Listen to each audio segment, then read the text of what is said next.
Olá, gigantes! Muito bom dia, muito boa tarde, muito boa noite, independente do horário que você adentra esta academia. Tô aqui do lado da minha amiga querida Paula Azar. Tudo bem, Paulinha? Tudo bom, Pedro? Tudo ótimo para mais uma semana de Academia de Gigantes. Mais um gigante na nossa academia. E quem é o nosso gigante de hoje? Nosso gigante é mais um Pedro. É uma pedrada hoje, hein, gente? É o Pedro Consorte. Ele é referência em comunicação não violenta e trabalha como consultor voltado para a inteligência emocional e desenvolvimento humano. É pós-graduado em Pedagogia da Cooperação na Unip e tem mestrado em Comunicação Semiótica na PUC de São Paulo. Tudo bom, Pedro? Tudo bom, prazer estar Obrigada aqui com por ter vocês. vindo. Obrigado pelo convite, prazer. Pedro, vamos começar falando o que é ser um bom comunicador. Nossa, ser um bom comunicador eu acho que é entender que a comunicação é um processo que é complexo. Às vezes parece simples, mas é complexo. É você entender que entre o que eu falo e o que você ouve existe um mundo de possibilidades. E você entender essa dinâmica daquilo que você fala e o que a outra pessoa ouve, é você cuidar desses ruídos, né? Porque muitas vezes a gente fala e acha que a outra pessoa entendeu aquilo que a gente falou. O nosso dia a dia está cheio de ruídos de comunicação. Então, eu acho que você ser um bom comunicador é você não achar que você vai ter sempre uma comunicação perfeita, porque sempre você vai falar alguma coisa e as outras pessoas vão entender outra coisa. Sempre. E como que a gente descobre que a pessoa não está entendendo o que a gente está falando? Isso é uma ótima pergunta, porque a gente tem, culturalmente, a gente tem o hábito de falar, entendeu? Aí a pessoa responde, entendi. E aí, como você sabe que o que a pessoa entendeu foi aquilo que você quis dizer? Essa é uma ótima pergunta. Aí a gente vai desenvolver estratégias de verificação daquilo que a pessoa entendeu, né? Porque habitualmente a gente fala, entendeu? Entendi. E às vezes a pessoa fala entendi e está no olhar escrito que ela não entendeu nada, Nada, né? No não verbal. É. Então, às vezes ela não entendeu e fala que entendeu porque às vezes ela tem vergonha de perguntar, né? Em muitos lugares que as pessoas têm vergonha de não saber, de falar que não entendeu, de não saber o que está acontecendo, as pessoas não perguntam, né? Não tiram dúvida. Isso é um grande problema. Isso vem de infância, né? Porque na escola a gente nunca quer falar para a professora na classe que a gente é o chato que não entendeu. Exatamente. Culturalmente, geralmente a gente é punido por não saber, né? Nem que seja simbolicamente ou moralmente. Quando você não sabe, você é desvalorizado, né? Então, às vezes a pessoa não entendeu, mas fala, entendi. Ou às vezes ela acha que entendeu, mas ela entendeu uma coisa diferente. Né? Não sei se você já teve numa discussão, um desentendimento, às vezes... Sabe quando a pessoa fala assim, ó, tá bom, já entendi então. Já entendi. Já entendi tudo. Ironicamente? Pode ser ironicamente, mas pode ser um tom assim meio... Puxa, o que será que essa pessoa entendeu? Né? Porque dependendo da conclusão que ela tirou, a partir do que você falou, isso pode ter consequências, né? No seu relacionamento com ela, no trabalho. Então, como é que a gente verifica o que a pessoa entendeu, né? Às vezes vale você perguntar para a pessoa, né? Eu queria saber o que você entendeu, porque eu quero ter certeza de que o que eu quis dizer chegou aí, né? Porque eu sei que às vezes a gente fala uma coisa e a gente entende outra. Então, aí que a gente vai desenvolvendo esse processo, né, de verificação. E que demanda um certo tempo, demanda uma certa energia, né? Dá trabalho você se comunicar bem. Porque você pode simplesmente jogar a informação, mas você verificar, estamos alinhados nisso aqui, você entendeu o que eu quis dizer, o que você entendeu do que eu disse. E hoje a gente tem um monte de forma de comunicação, né? Antes, tudo bem, a gente tem a forma que a gente está aqui se comunicando, mas hoje você tem o WhatsApp, que é o rei das coisas de você falar uma coisa, a pessoa entender outra completamente diferente. E o WhatsApp, né? Ainda tem uma coisa, fica gravado às vezes. Não, e às vezes, e a diferenciação às vezes se eu escrevi em letra maiúscula, é uma coisa, se eu escrevi em letra minúscula, você gritou. É outra coisa. Existe essa comunicação também, né? Como é que as pessoas fazem para se entender nisso tudo? Eu acho que é a gente identificar que pode ser um terreno perigoso, né?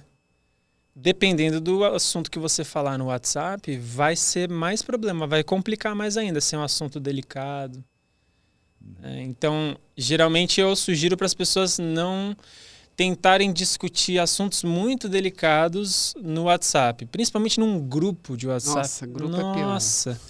Né? O WhatsApp é incrível, é super eficiente, todo mundo usa, né?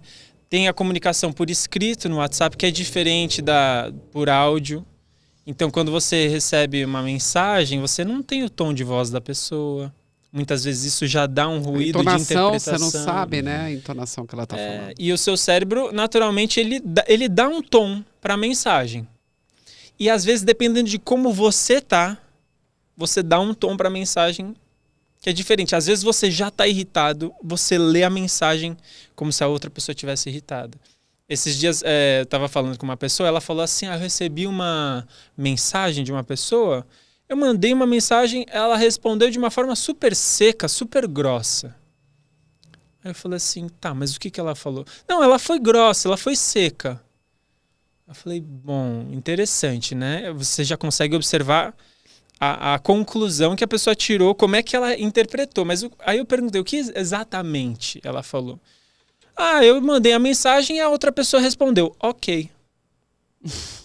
Foi objetiva, né? Então, pode ser grossa, pode ser objetivo, pode ser assertivo, pode ser um monte de coisa, né? Depende.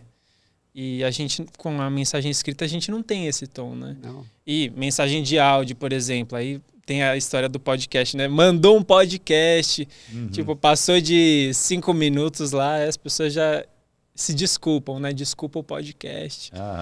Aí ouve na velocidade dupla. Né? Então tem muitos recursos, mas também tem muitas armadilhas, né? Às vezes vale a pena você ligar para a pessoa do modo de antigamente, né? Lembra quando a gente ligava? E é uma super tecnologia você fazer uma ligação em vídeo ou em áudio. Mas às vezes te ajuda, né? As pessoas abdicaram a isso, né? Hoje a pessoa tem um celular para perguntar, posso te ligar? Não, é uma coisa maluca isso. Parece que virou assim até uma certa etiqueta, né? Para algumas pessoas, você não liga logo de cara, você manda uma mensagem verificando se você pode ligar, né? Mas eu acho que, assim, a gente pode repensar isso, sabe? Porque às vezes vale a pena ligar e se a pessoa não puder atender, ela não atende. Tá tudo bem. Agora, Pedro, estamos numa época muito polarizada, né? As pessoas entram numa discussão como se fosse entrar num ringue, é uma coisa maluca, porque um quer impor ao outro o que ele acha, não é uma discussão que você... né? Porque a discussão, eu acho que toda discussão ela é super bem-vinda, desde que você respeite o outro, mas não, é um ringue, eu quero impor o que eu penso é lei. Como fugir dessas ciladas? Eu acho que um jeito ótimo de fugir é reconhecer essa dinâmica que acontece. Esse é o primeiro passo, eu acho, né? Reconhecer que isso acontece, e principalmente em assuntos que pegam na gente, né? Principalmente em assuntos que pegam nos nossos valores. Então, por exemplo, quando as pessoas estão falando de política. Nossa, é incrível. Né? Você tem famílias que esse assunto é proibido. Tem. Porque as pessoas não têm ferramenta para lidar com esse assunto. E aí começa uma ofensa pessoal, né? No meio de uma discussão. E aí existe essa transição de um momento você está discutindo ideias, já você está atacando a pessoa pessoalmente. Né? Ou seja, a pessoa, quando ela vota numa pessoa que você não vota, você já toma aquilo como uma ofensa pessoal, você fica totalmente desacreditado, indignado, né? A sua imagem da outra pessoa já muda também. Então, é uma fonte de desentendimento e de dor e de sofrimento para muita gente, essa falta de habilidade, né? E como sair dessa cilada, desses... Bom, eu acho que tem vários caminhos. Eu acho que tem vários caminhos, né? Um dos caminhos é... realmente fazer esse convite, né? A gente vai falar disso? Vamos. Então, o que a gente pode fazer para tentar falar disso de uma forma legal? Civilizada. Porque é muito intuitivo pra a gente querer que o outro concorde com a gente. Porque dá menos trabalho mentalmente. Né? Quando eu falo e você concorda, que maravilha! Né? Agora, quando eu falo e você fala, epa, não é bem assim. Aí já temos um conflito, né? Um choque de ideias, intenções. Então, quanto mais a gente discorda, mais difícil é para o nosso cérebro e para as nossas emoções lidar com aquilo. Então, conversas sobre política são conversas que muitas vezes a gente discorda muito, radicalmente. Então, a gente saber que o meu cérebro vai querer que a outra pessoa concorde comigo. Isso é uma coisa importante. Quando a gente vai falar sobre qualquer assunto delicado. Ele vai querer que a outra pessoa concorde, mas é insustentável você querer que a outra pessoa sempre concorde com você. Que ela mude de opinião por tua causa, né? Porque exatamente. Não é concordar, é mudar a opinião dela. Exatamente. Então, assim, é muito ruim quando você entra numa conversa não querendo ouvir, e ouvir é difícil. Né? Ouvir é muito desafiador, principalmente quando você está ouvindo uma coisa que você discorda. Um bom comunicador é um bom ouvinte? Eu acho que sim. Eu acho que para você se comunicar bem, você tem que ouvir. Porque quando você ouve, você recebe o feedback, né? Você recebe o feedback daquilo que você falou, do que a pessoa acredita. Quando você conhece o seu público, como é que você conhece o seu público? Não é falando o tempo todo. Em algum momento você precisa ouvir as pessoas, né? Quando você vai falar com uma criança de 3 anos, é diferente do que você vai falar com um adulto de 40, né? Você vai falar com um dentista, é diferente do que você vai falar com um advogado, né? Tem linguagens específicas. Eu acho que um bom comunicador entende quem é o seu público. O marketing, a propaganda, eles fazem uma pesquisa detalhadíssima de quem é o público, do que eles gostam, como é que vive, faz o que em casa, assiste quais programas, né? Isso é uma pesquisa de público. Por quê? Porque aí eles conseguem ser certeiros, né? Então, para você se comunicar bem, você precisa ouvir quem é o seu público, né? E como que a gente faz para lidar com quem não escuta? Isso é desafiador, né? Não é? E eu acho que é interessante também a gente se perguntar assim, né? O que é que acontece quando a pessoa não escuta? O que é a pessoa não escutar? Então, vou jogar essa bola de volta para você, assim. Pensa em alguma situação que você acha assim, puxa, essa pessoa não escuta. O que ela está fazendo que te dá essa sensação de que ela não escuta? Não, tem gente que não deixa nem você falar durante uma conversa ou durante qualquer coisa. Ela não deixa você expor o seu ponto de vista. Tem gente que deixa você expor o seu ponto de vista, mas é como se ela tivesse desligado. Ela fala assim, então fala. E ela tá pensando lá na compra que ela fez. Não importa o que você falar para a pessoa. Né? Talvez seja isso. Interessante, você trouxe 2 pontos, né, que eu acho que são muito comuns. Um ponto é interrupção, que é uma sensação muito angustiante quando você é interrompido. Não acho que interromper é errado, mas você ser repetidamente interrompido é muito frustrante, né?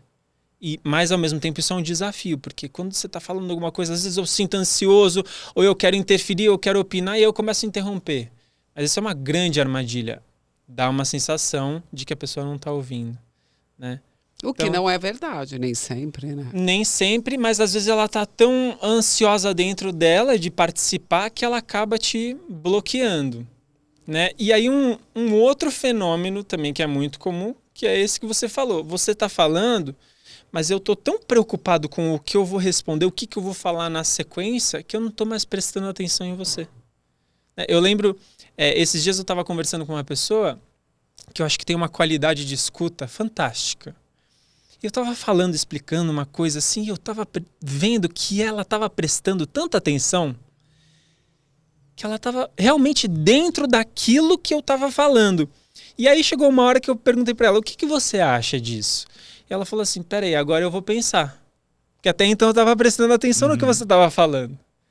Né? Mas ela não está fazendo nenhuma forma de pensamento, não está fazendo nenhum conceito sobre o que você estava falando. Automaticamente eu acho que a gente vai ouvindo e vai tentando ligar os pontos, né? Conforme a gente está ouvindo, a gente lembra de coisas, também é normal. Mas no estilo de vida ansioso, acelerado, é mais difícil você escutar com calma, você não interromper, né? Principalmente se a pessoa está falando uma coisa que você discorda. Ou às vezes a pessoa está falando uma coisa sobre você ou de você. Ah, você é um não sei o quê. Ah, você não fez o tal coisa. E você fez. Né? Dá vontade de falar, opa, peraí. Né? Então são desafios, né? Desafios da comunicação do dia a dia. E como lidar, então, com uma pessoa que não ouve. Um terceiro exemplo é que a gente conclui que uma pessoa não ouve é quando você pede para a pessoa fazer alguma coisa, ela não faz. Dá uma sensação, poxa, essa pessoa não está me ouvindo, né? Mas às vezes ela está ouvindo, mas ela não mudou o comportamento dela. E como é que você lida com incômodos do dia a dia, por exemplo? Alguém faz alguma coisa que te incomoda. Como você fala disso? É um desafio também, né? Como não expor a pessoa também, né, Pedro? Porque às vezes a gente quer dar um toque para a pessoa, mas sem expor muito ela. É complicado, porque aí você tem que ter meio a carência dela, meio que pensar. Às vezes nós não estamos muito bem para recebermos nem elogios nem crítica, né? E várias pessoas também. Como é que é isso? Como lidar com isso? Hoje eu estava dando uma palestra e me perguntaram assim, como é que a gente faz para falar sobre incômodos do relacionamento da convivência? Né? Tem algum jeito mais legal de fazer? Aí eu pensei, bom, tem uma reflexão que eu gosto muito que é, a gente começa pensando assim, bom, tudo bem, eu estou incomodado com alguma coisa que essa pessoa está fazendo. Né? Agora, se fosse o oposto, se a pessoa tivesse incomodado com alguma coisa que eu estou fazendo, como eu gostaria que essa pessoa falasse comigo? Esse é um exercício, né? Se colocar no lugar do outro. É um exercício empático, que já começa a dar algumas ideias interessantes. Ou seja, se vocês estão incomodados com uma coisa que eu estou fazendo, como é que eu gostaria ou preferiria que vocês falassem comigo? Né? Eu não gostaria que vocês falassem, pô, Pedro, você é um isso, um aquilo. Né? Por quê? Porque isso é uma carga de julgamento muito grande. Geralmente a gente não gosta de ser criticado nesse nível, né? De julgamento sobre a pessoa. Agora, quando a gente fala do comportamento, então quando a gente tira o foco de criticar a pessoa e traz o foco para o comportamento ou para a situação, do tipo, Pedro, isso aqui está acontecendo, isso aqui incomoda, será que dá para a gente olhar? Será, né? Será que existe uma possibilidade da gente ajustar isso? Isso é muito diferente do que eu falar assim, ó, isso aqui tem que mudar, você precisa mudar esse seu jeito, é inconveniente, é uma outra energia, né? Então, a gente tenta trazer essa conversa mais para o campo da negociação, assim. Isso aqui não tá legal para mim. É muito diferente você criticar a pessoa ou você pedir a ajuda dela num incômodo que você está sentindo. São energias diferentes de conversa, né? Você prefere entrar numa conversa que você sabe que você vai ser criticado? Ou você prefere entrar numa conversa que eu tô falando assim, olha, isso aqui tá ruim pra mim, tá difícil. Será que tem como você me ajudar nisso? E também tem um hábito que às vezes a gente tem, mas que não facilita, que é a gente quer que o outro mude, mas a gente não se coloca disponível para mudar também. Isso é instintivo. Eu me incomodo com o seu comportamento, eu quero que você mude. Mas é muito diferente eu falar assim, olha, isso está me incomodando, eu adoraria que você pudesse ajustar esse seu comportamento e eu também estou disposto a mudar alguma coisa. Opa, é uma conversa diferente, né? Mas você não concorda que, por exemplo, assim, quando a gente está falando de comunicação, enquanto a coisa está tranquila, ela vai numa boa. Mas a conversa, para sair de uma conversa tranquila e não violenta a virar uma conversa violenta, às vezes a pessoa começa a nem raciocinar mais. Com certeza. Né? E aí é uma coisa que às vezes é banal. Às vezes que é uma coisa com uma solução que aqui, conversado assim, pode parecer simples, vira um pandemônio na vida de quem está assistindo a gente ou na vida da pessoa. Uma porta que bateu, por exemplo, que a pessoa pode falar assim, poxa, bateu a porta. É uma coisa. Ou a pessoa virar e falar, é a 1000ª vez que bate essa porta. E aí já começa. E descamba, né? A conversa. Como que a pessoa faz para segurar esse instinto de perder a comunicação não violenta? Eu acho que acho que são vários fatores que contribuem para a gente reagir de uma forma agressiva nas situações, né? Um deles é o acúmulo. Então, assim, você acumular incômodos e não olhar para eles, não tentar achar uma forma diferente de lidar com eles, de cuidar, de ajustar, de conversar sobre os incômodos, você vai acumulando, vai acumulando, vai acumulando. Chega uma hora que acontece uma coisinha que é a gota d'água. E aí não é só aquela coisinha, né? Quantas pessoas, eu também acredito que vocês também, quantas pessoas já não brigaram por uma coisa que... botou o garfo aqui, assim, ó, a escova de dente. Por quê? Porque não era sobre o garfo. Era sobre todas as vezes que você não sei o que, de não sei o que. A gota no copo cheio. Né? Então, assim, existe uma característica nos nossos relacionamentos que é o acúmulo de incômodos. E muitas vezes a gente não fala sobre isso. Vai varrendo para baixo do tapete. Vai varrendo. Lógico, porque nem todo incômodo você vai pensar assim, será que vale a pena essa conversa, meio desgastante. Mas se você não fala nunca sobre incômodos, você aumenta as chances de você explodir em algum momento. Né? Ou em algum momento, talvez você nem exploda. Pior ainda, você perde a vontade de estar naquela relação. Você desiste daquilo, né? Então, conversas difíceis são desconfortáveis, mas às vezes fazem você atualizar o relacionamento, né? Nem sempre a gente tem ferramenta para ter essa conversa, né? Mas isso que você falou, às vezes, quando alguém faz alguma coisa que bate muito forte na gente, a gente chama isso de gatilho, né? Foi um gatilho. Por quê? Porque disparou uma reação que quando eu vi, eu reagi, veio um monstro, né? Porque às vezes teve um acúmulo, às vezes também aquilo pega na minha história. Quando a gente casa, por exemplo, cada um vem com a sua história, né? Cada um vem com a sua infância. Cada um vem com a sua história de vida, os seus traumas. Então, às vezes, uma coisa que uma pessoa fala para outra, para essa pessoa que falou, não tem nada. Mas pega na história da outra, né? Bate forte. Então também tem esse exercício empático também de você saber, às vezes eu falo coisas que eu não sei qual que é o peso disso para você, né? Mas eu sei que vai bater forte e se eu vejo que bateu forte, uma coisa que eu posso fazer para melhorar a situação é reconhecer isso, né? E falar, nossa, eu vi que bateu forte aí, desculpa, lamento muito. Não necessariamente você fez uma coisa errada. Às vezes você falou uma coisa que para você não estava errado. Mas quando você vê que bateu forte no outro, vale a pena uma conversa restaurativa, né? Para não deixar varrer para debaixo do tapete. Para não varrer para debaixo do tapete. Agora, como reagir quando uma conversa vai para o tom irônico? Esse é bom. Eu percebo uma coisa.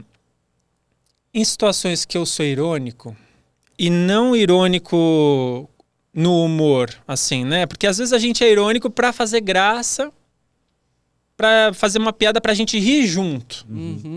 Isso é diferente de você responder num tom irônico, porque quando você vai investigar o que está por trás dessa ironia, eu percebo que quando eu sou irônico, geralmente eu tô incomodado com alguma coisa. Né? E aí aquele incômodo ele meio que vazou, se revelou através da minha ironia. Né? A ironia eu acho que é um jeito do meu organismo soltar assim um pouco do desconforto que eu tô guardando dentro de mim. Eu tô incomodado ou frustrado com alguma coisa. E aí eu dou uma alfinetada porque eu tô com aquilo dentro de mim. Então a ironia geralmente ela é muito reveladora de frustração. E lidar com a ironia do outro pode ser muito desafiador. Porque quando você sente que o outro está sendo irônico com você e é uma sensação de injustiça, assim, né? Por que você está falando comigo desse jeito? É uma sensação de desrespeito. E muitas vezes a reação é agressiva. Se você fala comigo de uma forma irônica, eu falo, opa, você está tirando sarro, você está maluco? né? Então, é um grande exercício. Como é que você responde uma pessoa que é irônica com você? Existem algumas possibilidades. Uma delas é falar assim, olha, percebi que você falou de um jeito assim, parece que você foi irônico. Tem alguma frustração aí? Tem algum incômodo que você queira, né, revelar para mim? Tem alguma coisa que está te incomodando? Tem alguma coisa que a gente precisa ajustar? E às vezes até verificar, assim, você foi irônico? Porque também dá um certo... Vamos alinhar, eu acho que eu estou percebendo alguma coisa aqui, né? Eu lembro uma vez que eu estava numa reunião, eu e mais 2 pessoas. Aí uma pessoa falou uma coisa e a outra abriu um sorriso. Aí a primeira falou assim, por que você está dando esse sorriso irônico? No que ela falou isso, a segunda pessoa ficou irada, porque ela não estava sorrindo ironicamente. Ela abriu um sorriso. Mas a primeira interpretou aquilo como ironia. Então, às vezes, também vale a pena a gente verificar, é ironia mesmo, né? Porque às vezes não é. Ou às vezes a pessoa também não quer admitir que foi irônica. Então, tem um campo de alinhamento, mas às vezes vale a pena verificar, assim, tem alguma coisa incomodando? Porque eu tive a sensação de que tem alguma coisa aí, né? Quais são as maiores dificuldades das pessoas na comunicação no mundo corporativo? Porque a gente está falando aqui de relacionamento, a gente está falando aqui de encontrar com pessoas, de amigos, do dia a dia, vamos dizer assim, mas no ambiente corporativo. Eu acho que tem muitas dificuldades, né? Qualquer empresa que você vai, você perguntar assim, quais são os problemas dessa empresa? Provavelmente vão falar em algum momento, temos problemas de comunicação. Nossa, é incrível. E aí, o que pode ser problema de comunicação? Pode ser muita coisa. Pode ser, eu mando mensagem e não me respondem. Ou a informação chegou incompleta, né? Isso é um nível mais técnico, assim, né? De informação, de resposta. Tem um nível mais emocional também. Que é assim, como as pessoas se comunicam. Elas são agressivas umas com as outras, né? Quando você pensa em hierarquia, por exemplo. Como é que o líder se comunica com os liderados, com a equipe? Então, existem vários tipos de problema de comunicação. Esse é um deles. Como é que um líder se comunica com a equipe? É com agressividade? É com imposição? É com autoritarismo? É com falta de consideração? Abusivo. Né? Abusivo. Né? Já vi muito dono de empresa da área de comunicação extremamente abusivo. Uma das grandes armadilhas de líder é que a pessoa não percebe o impacto da comunicação dela nas pessoas que ela está liderando. Ela não percebe. Muitas vezes ela fala, não, tá tudo normal. Né? E uma das armadilhas da liderança é que você manda e as pessoas obedecem. E elas vão abaixar a cabeça, mas isso não quer dizer que elas estão felizes. Uhum. Elas vão fazer o que você manda elas fazerem, mas elas muitas vezes não estão nada felizes. Tem um caso que eu estava trabalhando outro dia, né, que era uma empresa grande, muitas hierarquias, e aí lá embaixo assim tinha o pessoal dos motoboys. E aí existiam vários sócios nessa empresa. E toda vez que chegava um pedido de um sócio, e eram contratos milionários, né, que muitas vezes os sócios pediam para os motoboys levarem no cartório ou em outras empresas e tal. Então, assim, aquilo era muito importante de ser feito para a empresa, para os sócios. Toda vez que chegava um pedido lá de cima, o motoboy perguntava, quem está pedindo isso? Qual é o sócio que está pedindo isso? E dependendo do sócio, é o fulano? Que pressa que eu tô para entregar esse documento. Porque é natural do ser humano esse movimento compensatório. Você vai me tratar mal? Vai ter uma compensação de algum jeito. Né? E às vezes essa empresa perdia milhões, porque o contrato não chegava a tempo. Mas tem gente que lidera pelo conflito também, né? Gerando conflito na equipe. Mas eu acho que isso é uma coisa mais antiga, né, Pedro? Não é? Os Pedros.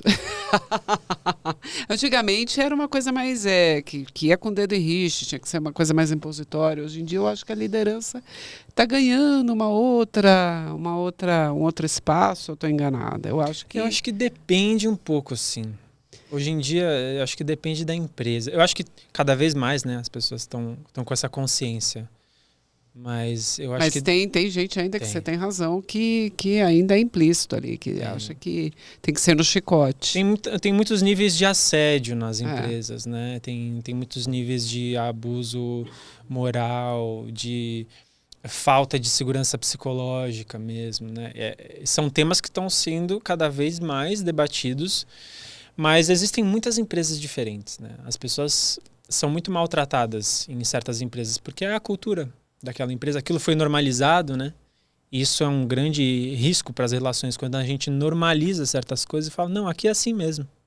Isso é incrível. Isso é a maior justificativa de violência, né? Você fala assim, não, isso é normal. Ele é assim mesmo. Ele é desse jeito, né? Ele é desse jeito. Como é que sai dessa encrenca, né? Se você entra numa empresa que você não está acostumado com aquilo e o dono da empresa trata todo mundo mal e todo mundo se acha normal e o dono vem para você e te trata mal, como é que você responde a ele?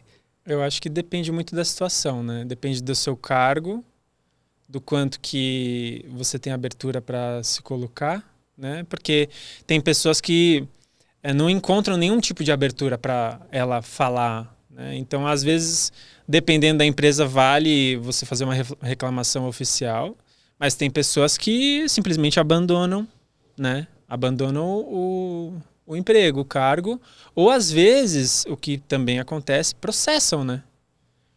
Então, esse é um jeito trágico de você manifestar, de acabar, né, de você falar assim, isso aqui não pode continuar, né? Muitos casos de processo das pessoas se processarem tem a ver com comunicação, tem a ver com como elas foram tratadas, né? Falar assim, você vai me tratar assim? Beleza, vou te processar. Agora, Pedro, como lidar numa discussão que te causa muita raiva, que a raiva é uma péssima conselheira, né? A péssima conselheira. Acho que a pior conselheira numa discussão é a raiva, porque você fala coisas que você não deveria falar. Como lidar numa discussão que você sabe que o teu grau de raiva está no limite e que você tem que sair de lá de alguma maneira para não acabar uma relação, não acabar ficando desempregada? Como agir nesse momento? Eu acho que a raiva é um sentimento muito poderoso, né? Sim. É muito poderoso e eu acho que é inevitável. Então, às vezes a gente tenta segurar, tenta controlar, gerenciar a raiva, mas é muito difícil você não sentir raiva. E em algum lugar dentro da gente, a gente até quer, né? Eu não queria ficar com tanta raiva desse tipo de situação, porque a gente fica muito mexido, né? Quando a gente sente muita raiva. Eu acho que, como você falou, a raiva é meio perigosa em certas conversas. Porque até fisiologicamente, quando a gente está com muita raiva, o nosso cérebro não funciona normal. Ele não tem o mesmo nível de oxigenação. A gente não raciocina direito. Né? Então, você conversar quando você está com muita raiva é batata que não vai dar certo essa conversa. Então, às vezes, vale até interromper a conversa. Outro dia eu estava numa conversa com 3 pessoas, com mais 2 pessoas. E eles estavam começando... Quando você não está na conversa, está observando 2 pessoas conversarem, é mais fácil de você observar a dinâmica, né, das pessoas. E aí você vai vendo que esse daqui falou uma coisa, esse daqui respondeu e o negócio vai começando a ficar... vai esquentando. E vai subindo. É o processo de escalada, né, do conflito. Vai subindo, vai subindo, vai subindo. E chegou uma hora que eu falei assim, opa, segura! Vamos fazer 15 minutos de intervalo. Então, alguém precisa interromper, né? Se você tem alguém, um terceiro ali, é mais fácil. Mas se está só você e a outra pessoa, é importante desenvolver essa habilidade de você interromper, né, a conversa.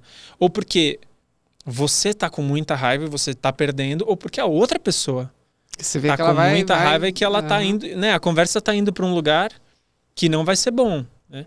Essa é uma habilidade muito importante. E interromper, assim, não no sentido de não vou mais falar disso. Não, chega, não vou mais falar disso. Porque aí muitas vezes a outra pessoa vai insistir, vai falar assim. A gente vai resolver esse negócio agora.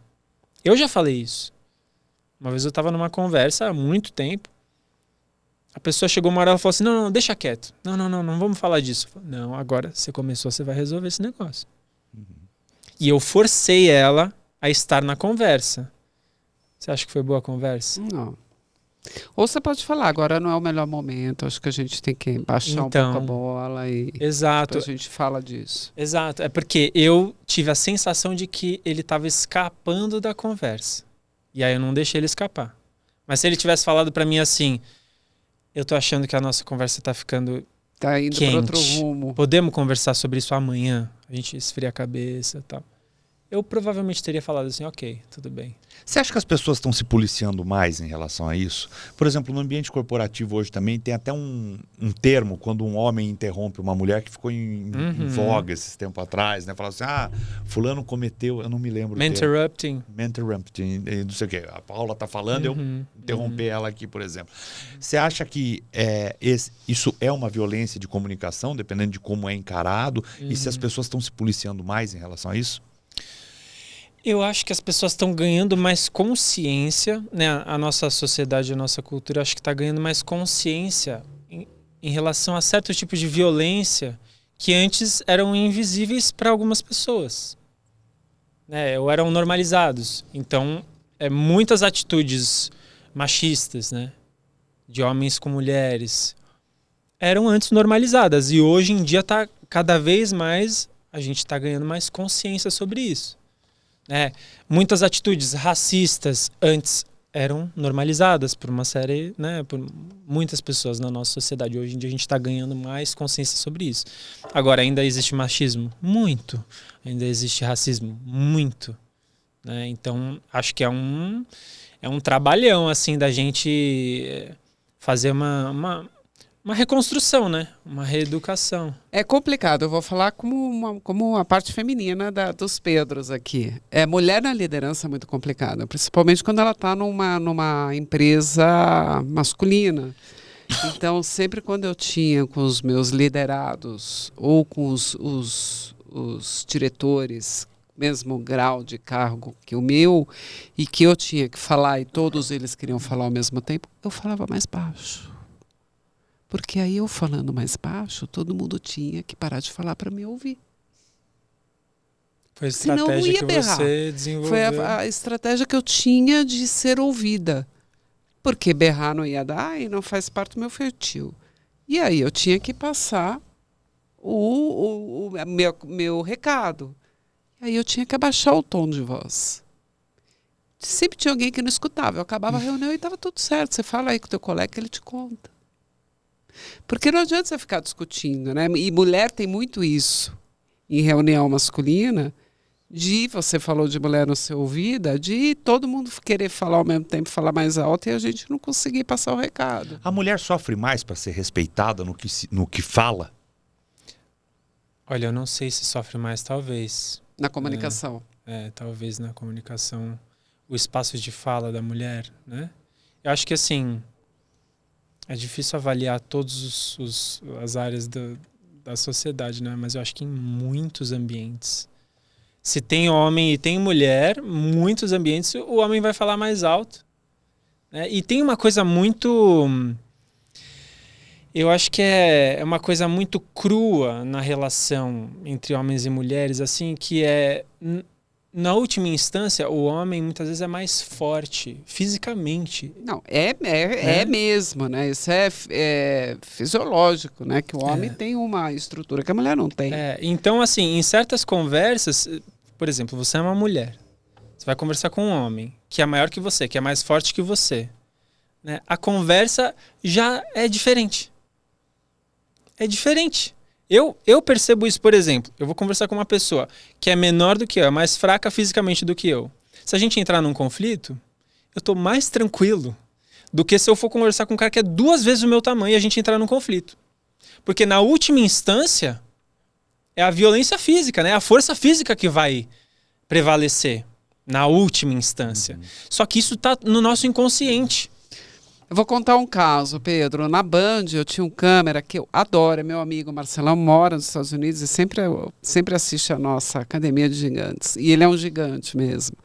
E às vezes nós íamos gravar fomos muitas vezes com o Silvio Luiz, que perdemos aí, nosso narrador esportivo recentemente. Nós íamos no Carandiru, para gravar, e naquela época Carandiru, antes de acontecer toda a tragédia dentro do presídio. E o Marcelão, ele é 2x2, uma porta de garagem. Eu ia do lado dele e falava, vem comigo, carioca, vem comigo, que ninguém mexe contigo. E não mexia mesmo. Porque eu olhava para ele, né? Olhava para mim e falava, vou mexer com aquela mão. Olhava para ele e ficava quieto. E é isso mesmo, é o que você falou. A comunicação corporal também, e mesmo na aparência, é incrível como ela transforma as pessoas. E como que também é diferente, dependendo da sua aparência, do seu corpo, do seu gênero. É diferente como que a sociedade te trata. Se você é uma pessoa preta e se você é uma pessoa branca na nossa sociedade, você vai ser tratado de formas diferentes. Em muitos lugares. Talvez quase todos. Mas aí eu discordo num ponto, não sei o que você pensa, Pedro. É muito pela porte de como a pessoa está vestida, o que ela tem socialmente, ela vai ser tratada diferente. Eu acho que o racismo existe, mas o racismo social, assim, é incrível como ele é determinante nesse sentido. Você diz assim, se eu acho que a pessoa tem mais dinheiro, tem mais status ou tem menos dinheiro, isso influencia também. Se você pega um preto bem vestido, que sai de um carrão e pega um branco mal vestido, pedindo quem que passa na catraca. E quando a gente fala isso na comunicação, hoje em dia o pessoal fala muito em lugar de fala. Né?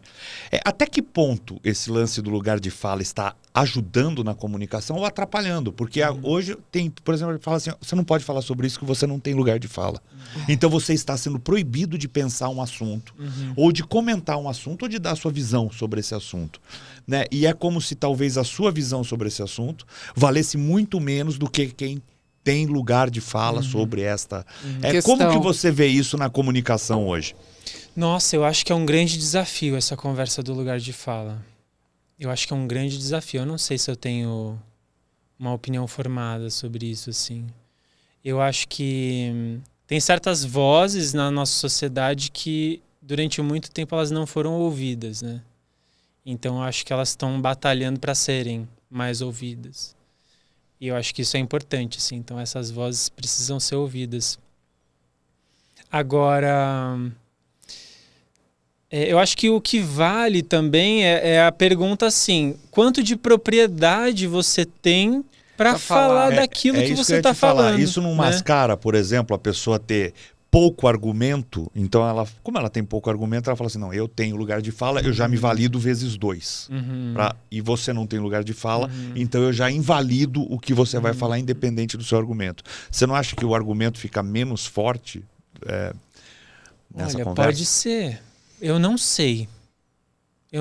Pode ser. O que tem uma coisa também é que assim, né? As pessoas, elas têm habilidade de articulação e de argumentação diferentes também, né? Então, sei lá, você pega uma pessoa que não teve muita educação, muito acesso, talvez ela tenha mais dificuldade de articular, né, aquilo que ela quer dizer. Mas... eu acho que é um tema espinhento, assim, delicado e importante, né? Importante, assim, de olhar com cuidado, porque tem vozes que, historicamente, foram apagadas, né? Na nossa sociedade, assim. Então, acho que é muito importante trazer essas vozes todas para a mesa e entender também, assim, o que a gente acha que... quem tem mais propriedade para falar sobre aquilo, né? Por exemplo, hoje em dia nas redes sociais, as redes sociais são um lugar que muita gente fala sobre tudo, comenta sobre tudo, opina sobre tudo, né? E aí, sei lá, um cientista super especialista num assunto fala uma coisa lá e a pessoa fala assim, uma pessoa que nunca estudou, não entende nada sobre aquele assunto, fala assim, não discordo, isso daí é besteira. Né? Por quê? Porque na internet está todo mundo opinando e falando baldio, o tempo todo. Agora, você discordar de uma pessoa não quer dizer que o que você pensa é lei, né? Então, isso também é uma coisa a ser colocada, né? Por exemplo, posso discordar de você, eu falo, eu discordo, eu não concordo com o que você está falando. Isso não quer dizer que o que eu ache seja lei. O que eu acho dentro do meu ambiente, da minha criação, é diferente do que você pensa. E as pessoas parecem que elas perderam, né, essa coisa de você não pode discordar de mim nunca. Então fica difícil um diálogo que você começa com uma pessoa que ela tem que concordar tudo com o que você está falando. Eu acho que tem um lugar dentro da gente mais inconsciente que tem essa reação de quando alguém discorda, a gente sente uma certa frustração, né? E aí eu acho que vai do nosso amadurecimento emocional. Sim. Né? Essa inteligência emocional de lidar. Falta inteligência emocional nessas atitudes. Eu acho que falta inteligência emocional para todo mundo. A gente, você pensa, eu fiquei, sei lá, 15 anos na escola. Desses 15 anos, provavelmente aí uns 5 dias por semana. 5 horas por dia. Então pensa, 5 horas por dia, 5 dias por semana durante 15 anos. Eu nunca tive uma aula sobre como conversar, como discordar melhor. Como lidar com as minhas emoções de uma forma mais construtiva. Como gerenciar um conflito de uma forma construtiva.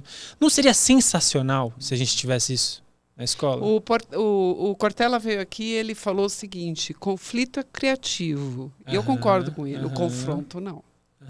Então, é ótimo nós termos o conflito no diálogo, mas confrontar já é complicado. E é isso, né? Quais o sinal de expressão que a gente pode perceber numa conversa que está saindo do prumo? Eu só queria voltar nisso que você falou do conflito e do confronto, que eu acho muito legal, assim, né? Que é o confronto, para mim... É o meu, viu, gente? Ela se sentiu confrontada. Vamos desligar ela, peraí. É a Siri? O confronto, quando a gente fala de conflito e confronto, me dá uma sensação assim, o confronto ele vai mais para uma coisa mais pessoal, né? De eu bater de frente com você, né? E o conflito a gente pode trazer mais para o conflito das ideias, assim. Sim. A sua argumentação, você tá pegando as coisas que você tá observando no mundo e você tá criando a sua narrativa.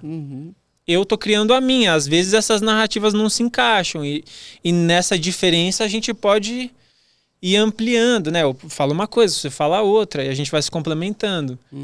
Então acho que é muito legal quando a gente consegue levar o conflito para esse lugar. Mas tem uma certa armadilha de você levar pro pessoal. E é real, né? E dependendo do dia, você vai levar mais pro pessoal. Se você tá mais cansado, se você tá exausto, tá estressado, dependendo do que você ouvir, você vai levar mais pro pessoal, né? Desculpa. Eu tinha uma pergunta aí que você falou das reações. Quais sinais de expressão de alguém que está entrando, tá, uma conversa já saindo do prumo? Como é que a gente pode sair e falar, eu vou me ausentar desse papo, porque...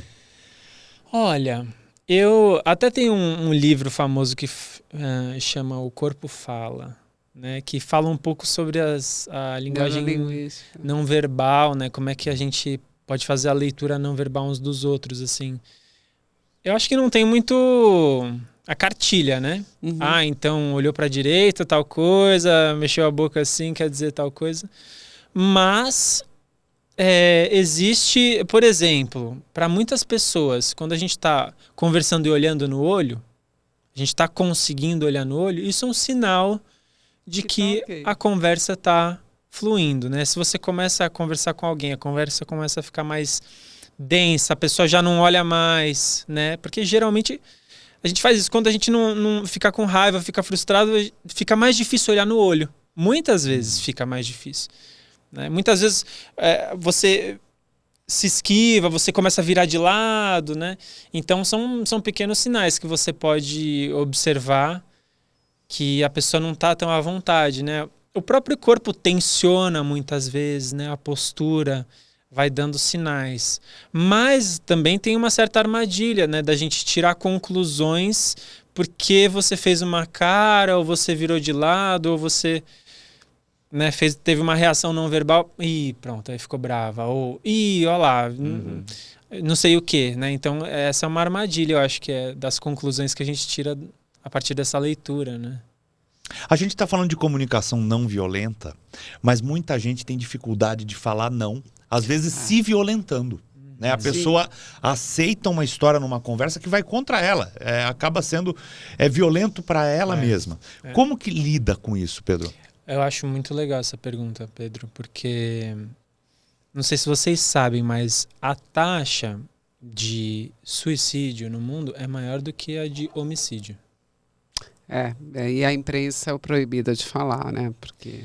Então, né, isso diz muito sobre a nossa relação com nós mesmos, com quanto a gente consegue dialogar, né, com as nossas questões internas. Dizer não e colocar limite é um dos grandes desafios da comunicação do dia a dia. Muitas pessoas dizem que sentem dificuldade disso, né? Aí você vai também, aos poucos você vai localizando em quais assuntos é mais difícil você colocar limite, dizer não. Ou com quais pessoas, porque provavelmente não é igual em todos os ambientes, com todas as pessoas. Aí você vai vendo também que a responsabilidade por colocar limite e falar não é sua, mas também tem uma influência de como a outra pessoa te trata. Né? Por exemplo, alguma vez que você falou não para essa pessoa ou colocou limite para essa pessoa, se ela reagiu de uma forma agressiva com você, você vai pensar 2 vezes da próxima vez. Porque você quer se preservar. Então, você tem um instinto de autopreservação. Você vai pensar 2 vezes antes de colocar o limite, né? Muitas vezes você não vai colocar o limite para se preservar do desgaste que vem a partir dessa colocação do limite. Mas, ao mesmo tempo, quando você não coloca limite, você está se desgastando também. Então tem um jogo aí, né? De quando você diz não para um tipo de situação, você está tentando dizer sim para alguma coisa. Né? Todo não é um tipo de sim, né? É um pedido de ajuste. Só que a gente não gosta de receber não. É quando você fala assim, Pedro, isso aqui não pode fazer. Eu vou falar, epa, não gosto. O não é uma resposta, né? E muitas vezes eu interpreto o seu não como você está me restringindo.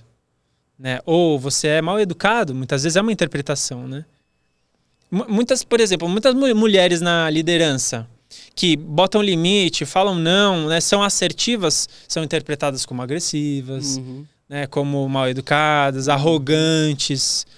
Não, e aquela coisa, né? Eu pedi aquilo pro fulano e ele falou não. Eu falei, você queria pedir, eu pedi uma posse, né? Porque se a pessoa, você pede, ela pode falar não. E existe uma técnica para a pessoa aprender a falar não, ou começar pelo menos a fazer isso, para ela melhorar mesmo, para quem está assistindo a gente? Eu acho que assim, tem muitos caminhos e depende da situação, né? Mas uma coisa que eu gosto de pensar é assim: se eu quero falar não para alguma coisa, vamos supor que alguém me pediu para fazer alguma coisa e eu quero falar não. Em vez de eu falar assim, só não, existem coisas que eu posso colocar nesse pacote para ele ficar um pouco mais convidativo, né? Então, às vezes, se eu justificar, por exemplo, não quero fazer isso porque eu quero fazer tal e tal coisa no lugar disso, eu quero cuidar de outra coisa no lugar disso, né? Quando a pessoa entende o que está por trás do meu não, muitas vezes ela ganha um nível de compreensão maior, né? Isso é uma coisa. A gente tem que justificar tudo? Não acho que a gente tem que justificar, mas é uma ferramenta. Uma outra coisa é a gente pensar assim, tem algum espaço dentro de mim para me manter disponível para essa pessoa em relação a isso que ela está pedindo? Por exemplo, Pedro, você pode ir lá na segunda-feira resolver esse negócio para mim? Puxa, não, porque eu tô querendo cuidar dessa questão aqui. Mas tem alguma outra forma de eu te ajudar nessa situação? Né? Ou seja, eu tô dizendo não, mas eu não tô largando a mão da pessoa, não tô abandonando ela. Mas eu acho, Pedro, que o pior não é aquele, eu vou ver se eu vou, e não vai. Você já sabe que você não vai. E aí é um não ruim, né? Porque fala não, lógico, porque aí a outra pessoa já vê com como ela vai fazer para resolver a situação. Eu sempre falo que o pior não é aquele que não é falado. Que, eu vou ver, e por que a gente tem mania dessas coisas? Às vezes o brasileiro ele oferece por educação, esperando que por educação você diga não. Diga não, Não é? Então aí, por quando quê? A pessoa aceita. Então por que oferece se não você está esperando ouvir? Não quero, obrigado. É pior, né? Por que a gente fala o que não quer falar assim? É interessante isso, né? Porque Eu acredito que muitas vezes a gente deixa de falar não por medo do conflito que acontece quando a gente fala não. Porque muitas vezes é um conflito, né? Então, se eu der uma mentidinha, se eu falar, eu vou ver... Se não ofende. Não, entendeu? Não, então, assim, a gente tenta dar uma suavizada, só que muitas vezes essa suavizada, ela dá mais problema depois. Lógico. Por exemplo, esses dias uma pessoa falou pra mim assim, Pedro, tal pessoa queria que eu fizesse tal coisa, eu falei assim, eu não posso porque eu tô doente. O que a outra pessoa entendeu? Ela está doente, mas ela vai poder em algum momento. Então eu vou continuar falando para ela fazer essa coisa. Né? Ou assim, eu não posso porque eu vou fazer tal coisa. Ou, aí é uma desculpa, né? Então, não é uma desculpa. Você tá dando uma desculpa no lugar de dar um não. Mais assertivo. Por quê? Porque muitas vezes a gente sente um desgaste, um estresse nesse momento de falar não. Mas eu acho que é muito saudável. Mas isso é uma questão cultural também, não é? Uma questão cultural do brasileiro. Por exemplo, eu tive um rapaz que trabalhava comigo que era suíço. Ele falava não com a maior facilidade. Ele fala, não vou. Você fala, você pode me ajudar nisso? Não posso. E aí você fica ofendido porque o cara tá falando. Mas você se acostumou. Que não vai, não é? Mas é uma questão cultural, não é isso? Eu acho que é muito cultural. Porque no mundo de negócios o não é não, né? Não existe sim para tudo no mundo de negócios. E aí acho que a gente tem que entrar nessa toadinha. Eu acho que assim, é muito cultural, né? Cada país é de um jeito, no Brasil é de um jeito, você pega na França, na Europa, em vários países, o não é mais seco mesmo, né? Agora, é interessante assim, porque o que acontece quando você recebe um não? Eu acho isso muito interessante. O que acontece com você, né? Você leva pro pessoal, você fica frustrado, você fica com raiva, você julga outra pessoa, ou você leva esse não para um lado criativo, de falar assim, bom, desse jeito então não, mas como será que poderia ser sim? O que eu errei para não que eu errei? Como é que eu posso achar essa porta de entrada? Que alternativa que eu posso desenvolver, né? Eu recebi nãos na minha vida que foram muito difíceis, mas eles me fizeram dar um passo para trás e pensar assim, então, agora o que eu faço, né? Pode ser um processo criativo, interessante, né?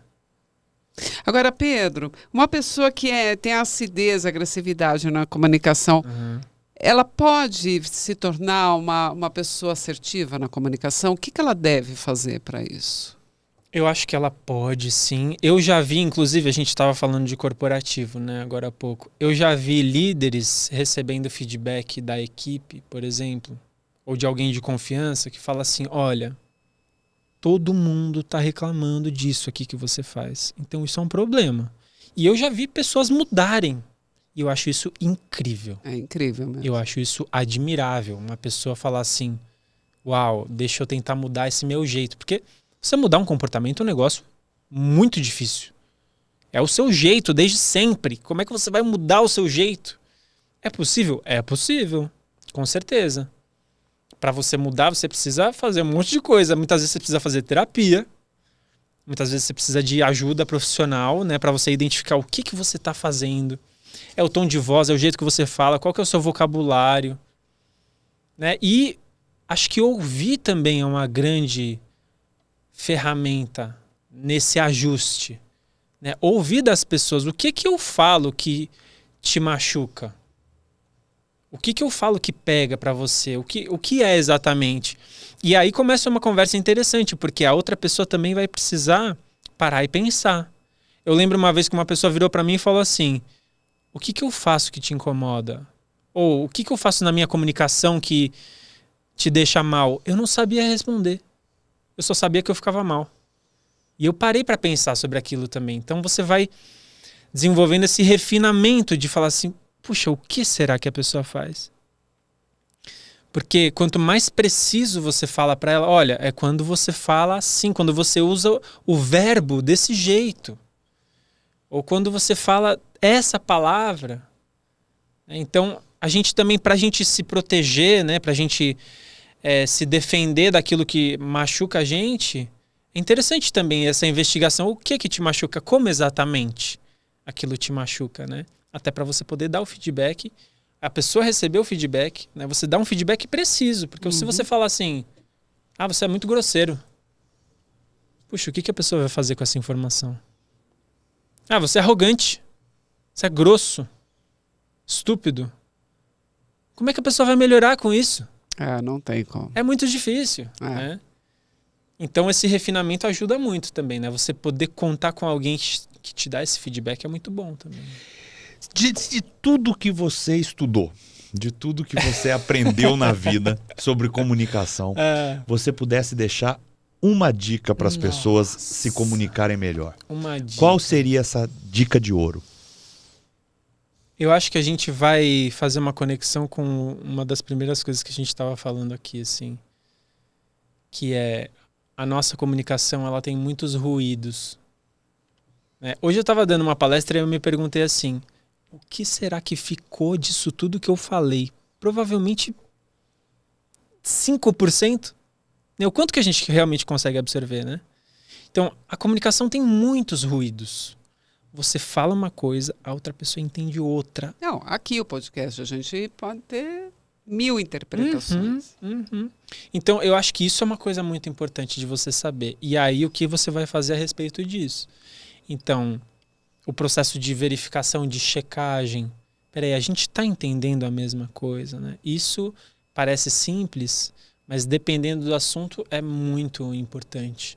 Né? Tanto que aqui em São Paulo tem, eu não sei em outros estados, mas aqui em São Paulo tem a lei do elevador. Vocês já viram essa lei do elevador? Da checagem? É uma lei que tá...